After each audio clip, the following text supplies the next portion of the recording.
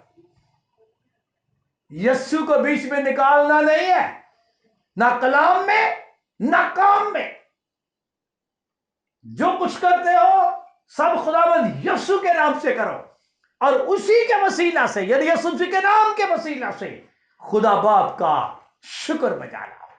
یہ تو ہے کوئی بھی کام کرنے کا طریقہ جس کے سبب سے ہم کامیاب زندگی بسر کر سکتے ہیں۔ اب میں تھوڑا سا آگے بڑھنے لگا ہوں۔ پولس رسول جو خداوند کا رسول ہے، جو اکثر کہتا ہے میں یسوع مسیح کا رسول ہوں، یسوع مسیح نے مجھے چنا ہے، کیونکہ جہاں یسوع نے 12 رسول چنے ہیں، یہ 13واں بھی دمشق کی راہ پر چنا ہے۔ ایک جگہ کہہ رہا تھا میں اپنی ماں کے پیٹ سے ہی چنا گیا ہوں مخصوص۔ میں اس رسول کی بات کرنے لگا ہوں۔ پولس رسول نے 7 کلیسیاں مقرر کی مختلف جگہ پر، ترکی کے ملک کی میں بات کر رہا ہوں، اور پھر اس نے ان کو خط لکھے۔ جب وہ جیل کے اندر چلا جاتا، خود نہ جا سکتا تو بیٹھ کر خط لکھتا، اور ان خطوں کو اپنی مرضی سے نہیں لکھتا تھا، خدا کے روح کی تحریک سے لکھتا تھا۔ اور ایک دن لکھتے ہوئے کہہ رہا تھا یہ جو میں لکھتا ہوں نا، یہ خدا کے حکم ہے، ان کو معمولی بات نہ سمجھنا، یہ نہ سمجھنا کہ شاید یہ کوئی میرا خیال ہے جو میں لکھ رہا ہوں، جو میں لکھتا ہوں یہ خداوند کے حکم ہے۔ اور کئی دفعہ بڑی سیدھی سیدھی بات کرتا ہے، یہ بات مجھے خداوند سے پہنچی اور میں نے تم کو پہنچا دی، ادھر سے آئی ادھر کو بھیجتی ہے لکھ کر۔ یہ پولس کا سٹائل اور حقیقی ترتیب وہ بتا رہا تھا۔ اور پھر اپنے خط میں لکھتا ہے کرنتھس کی کلیسیا کو، جب اس نے پہلا خط لکھا اس کا 4واں باب، تو ان کو بتا رہا تھا کہ میں تمہارا باپ بھی ہوں اور میں تمہارا استاد بھی ہوں۔ اور پھر یہ بات کرتے کرتے میں چاہتا ہوں کہ شاید کو پڑھ دے، 16 آیت سے پڑھے سر۔ بس میں تمہاری منت کرتا ہوں میں تمہاری منت کرتا ہوں کرنتھس کے لوگوں کہ میری مانند بنو۔ پہلے نمبر پر تو میری مانند بنو۔ جب پولس کہتا ہے نا کرنتھس کی کلیسیا کو میری مانند بنو، تو کیا وہ کہہ رہا ہے کہ عورتیں بھی میری مانند بنے، مرد بھی میری مانند بنے؟ ہاں، جہاں تک خدمت کرنے والوں کی بات ہے، جو کہتے ہیں نا میں خدا کا خادم ہوں، جو کہتا ہے نا میں خدا کی، جو کہتی ہے میں خدا کی خادمہ ہوں، میں ریکویسٹ کروں گا کہ وہ پولس کی مانند بنے۔ اور پولس کا سٹائل پتہ کیا ہے؟ مجھے بہت زبردست سٹائل لگتا ہے اس کا۔ ایک دفعہ وہ آسیا کے بزرگوں کو بلا کر کہہ رہا تھا، مال کی کتاب کے 20ویں باب میں لکھا، میں زبانی بتانے لگا ہوں۔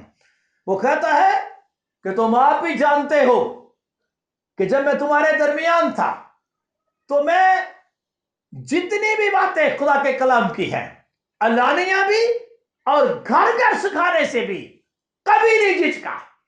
میں جھجکا نہیں ہوں کبھی، علانیہ بھی کلام سناتا رہا ہوں، اور وہی کلام گھروں میں بھی جا کے سناتا رہا ہوں۔ یہ نہیں کہ گھر میں میرا کوئی کلام اور تھا اور علانیہ کوئی اور تھا، کلام ایک ہی ہوتا ہے۔ اور کہہ رہا ہے میری مانند بنو۔ آگے پڑھیے سر۔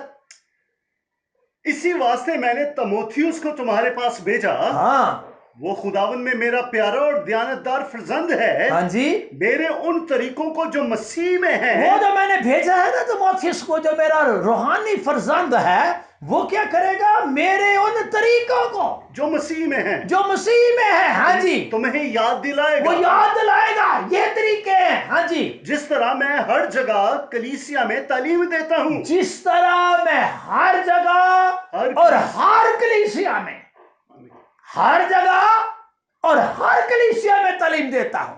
اس کا مطلب ہے جس جگہ پر بھی اس نے کلیسیا کام کی ہے، یہ نہیں کہ افسس کی کلیسیا کو کوئی اور بتائے، کرنتھس کی کلیسیا کو کچھ اور بتائے، تسالونیکے والوں کو کچھ اور بتائے، تمہارا کلچر یہ ہے تمہارے لیے یہ ہے، تمہارا کلچر یہ ہے تمہارے لیے یہ ہے۔ نو، جس طرح میں ہر جگہ ہر کلیسیا میں تعلیم دیتا ہوں، ہر جگہ میں مسیح کے طریقے بتاتا ہوں، کیونکہ کلیسیا کوئی بھی ہو طریقہ ایک ہی ہوتا ہے.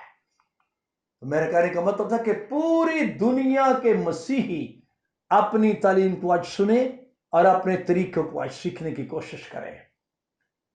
اس وقت نوح کو خدا نے چنا پوری دنیا کی منادی کے لیے. اس نے پوری دنیا میں منادی کی. مجھے نہیں پتا کہاں کہاں منادی پہنچی, کہاں کہاں نہیں پہنچی, لیکن اس نے پوری کوشش کی. 100 سال تقریباً منادی کرتا رہا ہے. اور اسی طرح اس وقت کے جو خادمین ہیں, جو خادمہ بہنیں ہیں اور جو خادم بھائی ہیں, میں آپ کو بتانا چاہتا ہوں آپ بھی پوری دنیا کے لیے ذمہ دار ہیں تاکہ ان کو خدا کے طریقے بتائیں. اس وقت بھی بے دینی بڑھ گئی تھی, اب بھی بے دینی بڑھ گئی ہے. اس وقت بھی لوگوں کے طریقے بگڑ گئے تھے, اب بھی لوگوں کے طریقے بگڑ گئے ہیں. اس وقت نوح نے لوگوں کو بتایا اور اب آپ کی ڈیوٹی میں ہے. مسیحی بائبل مقدس کی روایات کو یہ طریقے, یہ روایات جو بائبل مقدس کے اندر لکھی ہوئی ہیں, دستور, کام, طریقہ, مسیحی جتنے بھی مسیحی ہیں بائبل مقدس کی روایات کو برقرار رکھیں, ان پر ثابت قدم رہیں اور ان پر قائم رہیں. کیونکہ پولس نے بہت سی روایات پہنچائی ہیں, طریقہ بتایا ہے. میں چاہتا ہوں اس کو پڑھیں. پہلا کرنتھیوں 11 باب کی 2 آیت میں لکھا ہوا ہے. پہلے کہہ رہا تھا کہ میری مانت بنو, میں مسیح کی مانت بنتا ہوں. اور پھر ساتھ ہی وہ کیا پڑھتا ہے کہ لکھتا ہے, میں تمہاری تعریف کرتا ہوں. وہ دیکھو کرنتھس کی کلیسیا میں تو آئی اپریشیٹ یو, میں اپریشیٹ کرتا ہوں کرنتھس کی کلیسیا تمہیں کہ تم ہر بات میں مجھے یاد رکھتے ہو. Very good. مجھے یاد رکھنے کا مطلب ہے میری تعلیم کو یاد رکھتے ہو جو میں نے سکھایا ہوا ہے تمہیں. ہاں جی. اور جس طرح میں نے تمہیں روایتیں پہنچا دی, میں نے تمہیں روایتیں پہنچا دی, تم اسی طرح ان کو برقرار رکھتے ہو. اس کا مطلب ہے کرنتھس کی کلیسیا پولس کی پہنچائی ہوئی روایات کو برقرار رکھتی تھی, برقرار رکھتی تھی. اپریشیٹ کر رہے ہیں ان کو. اور تسلونیکے کی کلیسیا کو کیا کہتا ہے؟ میں چاہتا ہوں وہ بھی روایات کے تعلق سے پڑھ لے ذرا. دوسرا خط ہے اس نے تسلونیکے کی کلیسیا کو لکھا, روایت اس نے ہر طرف بھی پہنچائی ہے. کرنتھس کی کلیسیا کو بھی روایتیں پہنچائی ہیں اور وہی روایت اس نے تسلونیکے کی کلیسیا کو بھی پہنچائی ہیں. یہ نہیں کہ تسلونیکے کے لیے کوئی اور کرنتھس کے لیے کوئی اور, نہیں, ایسا نہیں. پڑھیے ہر جگہ ہر کلیسیا کو. دوسرا تسلونیکیوں 2 باب کی 15 آیت. جی. بس سے بھائیو ثابت قدم رہو. تسلونیکے کے لوگوں دیکھو, میری طرف دیکھو, کرنتھس کے لوگوں کو کہتا ہے I appreciate you, very good, تم روایات کو برقرار رکھتے ہو. تسلونیکے کو لکھتا ہے تم ایسا کرو, ثابت قدم رہو. پڑھو. اور جن روایتوں کی تم نے ہماری زبانی یعنی کسی بھی رسول کی زبانی یا خط کے ذریعہ سے یا تعلیم پائی کسی ہے, بھی رسول کا لکھا ہوا خط ہے جو آپ کو ملا ہے, تعلیم پائی ہے, ہاں, ان پر قائم رہو. یہ خطوط جو ہے نا, خطوط یہ تعلیمی خط ہے. ان خطوط کو تعلیمی خطوط بولتے ہیں. وہ یہودا لکھے, یعقوب لکھے, پطرس لکھے, یوحنا لکھے یا پولس رسول لکھے, یہ سب ہماری تعلیم کے لیے لکھے گئے ہیں. بلکہ پولس تو کہہ رہا تھا جو اس سے پہلے باتیں لکھی گئی ہیں وہ بھی ہماری تعلیم کے لیے لکھی گئی ہے. تو تسلونیکے کی کلیسیا ثابت قدم رہو. اور جن روایتوں کی, کون سی روایتوں کی تم نے ہماری زبانی یا خط کے ذریعے تعلیم پائی ہے, ان پر قائم رہو. پولس جن روایات کو کلیسیوں میں تعلیم دیتا رہا ہے, کسی بھی جگہ کوئی بھی کلیسیا ہو, وہ کہتا ہے اس پر ثابت قدم بھی رہو, قائم بھی رہو اور برقرار رکھو ان روایات کو. اور وہ روایات کیا ہیں؟ سنیے ذرا, سنیے روایات کیا ہے. میں سلائیڈ آپ کے سامنے ہے. خدا کا شکر ادا کرتا ہوں ان خوبصورت سلائیڈز کے لیے جس کے ہم بڑے ایزیلی سمجھ آتے ہیں. اور روایت بتانے لگا ہے, اور یہی روایت ہر کلیسیا میں وہ بتا رہا ہے. مثلا ہر عورت کا سر مرد, ہر مرد کا سر مسیح, اور مسیح کا سر خدا. God is the authority over Christ. Christ is the authority over man. Man is the authority over woman. And this is how God has designed this system. عورت کا سر مرد ہے, مرد کا سر مسیح ہے.